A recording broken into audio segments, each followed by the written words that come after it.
नव नव audio video comedy आ लाइव प्रोग्राम सबसे पहिने देखबा के लेल हमर यूट्यूब चैनल मैथिली दबंग के लाल बटन दबा कर सब्सक्राइब करू आ हे घंटी के निशान जरूर दबाऊ।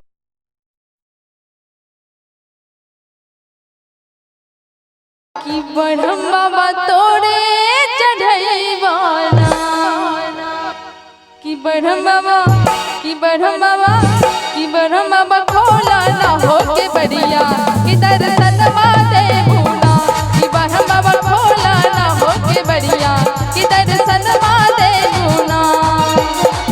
जोर जोर फूलवा जोर जोर फूलवा तोरे चढ़ैवाना कि बढ़म बाबा तोरे चढ़ैवाना कि बढ़म बाबा कि बढ़म बाबा कि बढ़म बाबा खोला ना हो के बढ़िया कि दर्शन माते भूला कि बढ़म बाबा खोला ना हो के बढ़िया कि दर्शन माते भूला।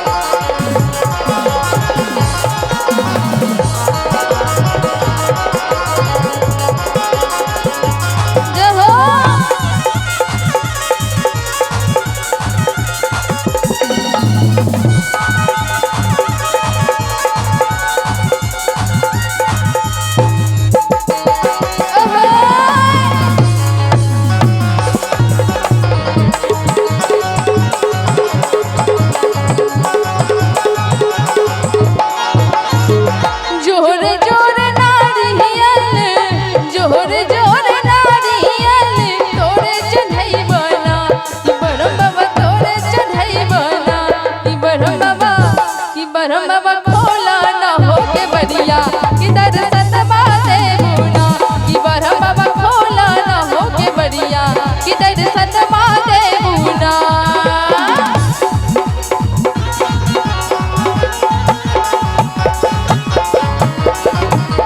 बोल साचे दरबार की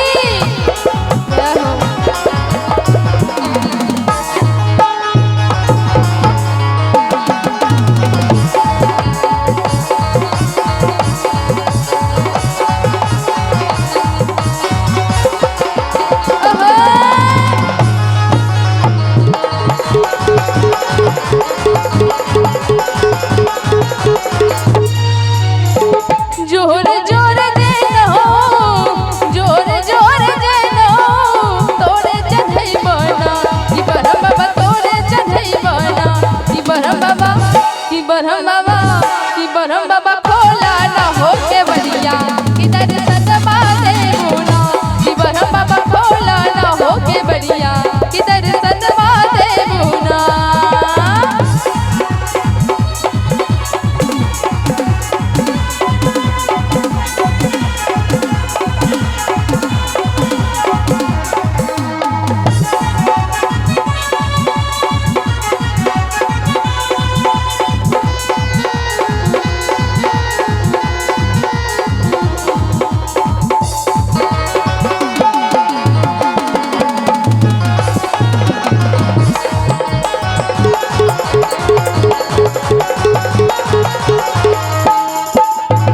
जोर जोर आचहरी जोर जोर आचहरी तोरे चढ़ैवाना कि बढ़म बाबा तोरे चढ़ैवाना कि बढ़म बाबा कि बढ़म बाबा। अहाँ सब ताली नहीं बजबै छी त हमरो नीक नहीं लागैए तै के लेल कह चाहब एबे दुनू हाथ ऊपर क लिअ। अहाँ सब हमरा पार्टी जते छी सब ऊपर क लिअ नहीं करबै और एक पुरस्कार या मौसम जे हां पूजा कमेटी सोनमा इनके माध्यम से 51 रुपए के प्यारा सा पुरस्कार इस भजन पे खुश होकर दिए हैं। समस्त पूजा कमेटी बहुत बहुत धन्यवाद है।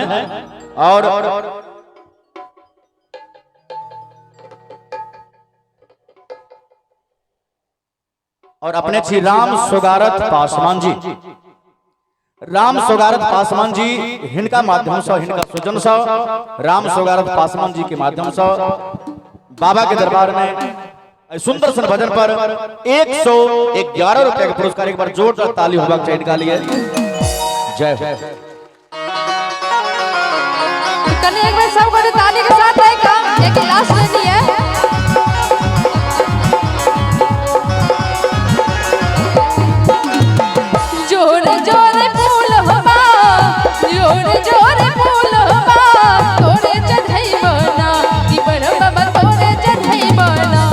बरहम बाबा कि बरहम बाबा कि बरहम बाबा खोला न हो के बढ़िया। ए नाम बरहम बाबा के आवाज नहीं खोलते तई के लेल एक बार ताली के साथ है का कि बरहम बाबा खोला न हो के बढ़िया कि दर्शन मादे बुना कि बरहम बाबा खोला न हो के बढ़िया कि दर्शन मादे बुना कि बरहम बाबा खोला न हो के बढ़िया कि दर्शन मादे बुना कि बरहम बाबा खोला न हो के बढ़िया कि दर्शन मादे बुना कि बरहम बाबा खोला न हो के बढ़िया कि दर्शन मादे बुना।